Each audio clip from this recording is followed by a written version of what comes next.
अच्छा जी, एक क्वेश्चन बहुत ज़्यादा जो है वो कमेंट्स के अंदर मेरी दूसरी वीडियोस के ऊपर आ रहा है, एचईसी अटेस्टेशन के हवाले से है, डॉक्यूमेंट अटेस्टेशन फ्रॉम एचईसी जो है।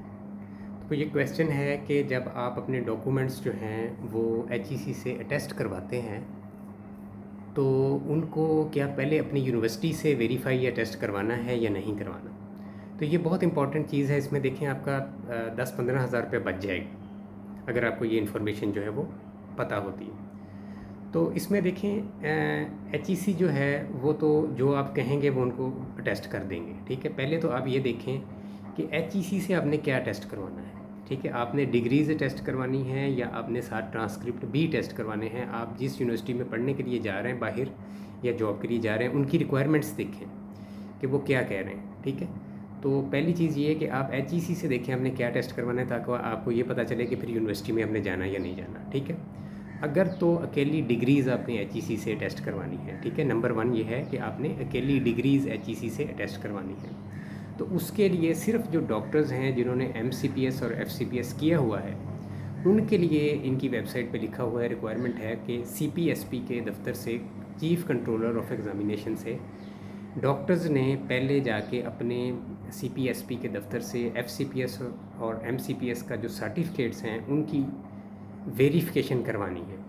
सिर्फ डॉक्टर्स के लिए ये कंडीशन है। आम जो पब्लिक है जिसने बीए किया हुआ है या बीएससी की हुई है या एमए किया हुआ है या एमएससी की हुई है या एमएस या एमफिल किया हुआ है या पीएचडी की हुई है, इनके लिए ये रिक्वायरमेंट नहीं है कि आप अपनी जो डिग्रीज़ है उनको पहले जाके अपनी यूनिवर्सिटी से वेरीफाई करवाएंगे। ये रिक्वायरमेंट नहीं है, ठीक है जी। आपने क्या करना है, डायरेक्टली अपनी यूनिवर्सिटी में नहीं जाना और आपने डायरेक्टली एचईसी में जाके वहाँ से अपनी अटेस्टेशन करवा लेनी है, डिग्रीज़ की बात कर। बट इसमें एक केस आ जाता है ट्रांसक्रिप्ट वाला। अब अगर आपकी जो पीछे बैकएंड के ऊपर, मैं अगेन वही बात करूँगा कि जो जहाँ पे आप जा रहे हैं पढ़ने के लिए या जॉब के लिए, उनकी ये रिक्वायरमेंट है अगर कि आपने ट्रांसक्रिप्ट भी अटेस्ट करवाने हैं तो देन आप ट्रांसक्रिप्ट को अटेस्ट करवाएं एचईसी से।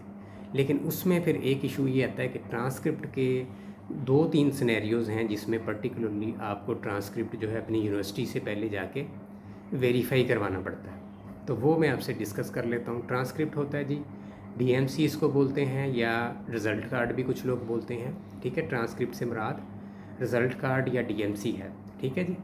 तो चूँकि एचईसी वाले इसको ट्रांसक्रिप्ट कहते हैं, इस वजह से मैं यहाँ पे ट्रांसक्रिप्ट का वर्ड ही यूज़ करूँगा। अच्छा जी, एक तो इसमें ये केस होता है कि आपका जो ट्रांसक्रिप्ट है वो इनकम्प्लीट है, यानी लास्ट डिग्री आपकी कंप्लीट नहीं हुई। उस सूरत में आपने क्या करना है, ट्रांसक्रिप्ट या कॉपी ऑफ ट्रांसक्रिप्ट को जाके वेरीफाई करवाना है controller of examination of concerned university या डिग्री अवार्डिंग इंस्टीट्यूट, ठीक है जी। ये एक केस हो गया ट्रांसक्रिप्ट वाला। दूसरा ट्रांसक्रिप्ट वाला केस ये है कि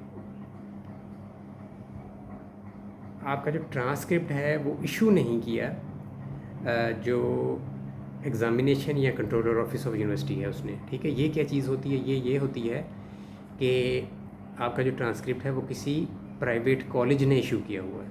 तो उस सूरत में आपने क्या करना है कि इस ट्रांसक्रिप्ट को such transcript must be verified from controller examination of university concerned. तो इस ट्रांसक्रिप्ट को आपने जेन्युइन को जाके अपनी कंट्रोलर एग्जामिनेशन ऑफ यूनिवर्सिटी से पहले जाके वेरीफाई करवाना है, देन आपने एचईसी में जाना है, ठीक है। ये ट्रांसक्रिप्ट का दूसरा सिनेरियो हो गया। तीसरा सिनेरियो भी अभी मैं आपको बताता हूँ यहाँ से देख के। तीसरा सिनेरियो जनाब ये है, वो भी मेंशन्ड है वेबसाइट के ऊपर, कि आपने जो ट्रांसक्रिप्ट है वो आपको इशू हो गया हुआ है बट डिग्री अभी इशू नहीं हुई, ठीक है। ये तीसरा सिनेरियो है कि ट्रांसक्रिप्ट आपको इशू हो गया हुआ है, डिग्री अभी इशू नहीं हुई, यानी आपने रिसेंटली अभी 2023 में डिग्री की है और अभी आपको डिग्री मिली नहीं है। तो इस सिनेरियो के अंदर भी आप जो है ट्रांसक्रिप्ट को या कॉपी ऑफ ट्रांसक्रिप्ट को जाके controller of examination of concerned university या डिग्री वार्डिंग इंस्टीट्यूट से जाके वेरीफाई करवाएंगे, देन आप एचईसी में जाएंगे। तो ये मेरी पूरी की पूरी वीडियो है, यहाँ पे ये कंप्लीट होती है डिस्कशन। तो डिस्कशन के एंड में दोबारा मैं बता देता हूँ कि जो नॉर्मल लोग हैं, पहली चीज़ आप ये वेरीफाई करेंगे कि आपने एचईसी से क्या टेस्ट करवाना है, ठीक है।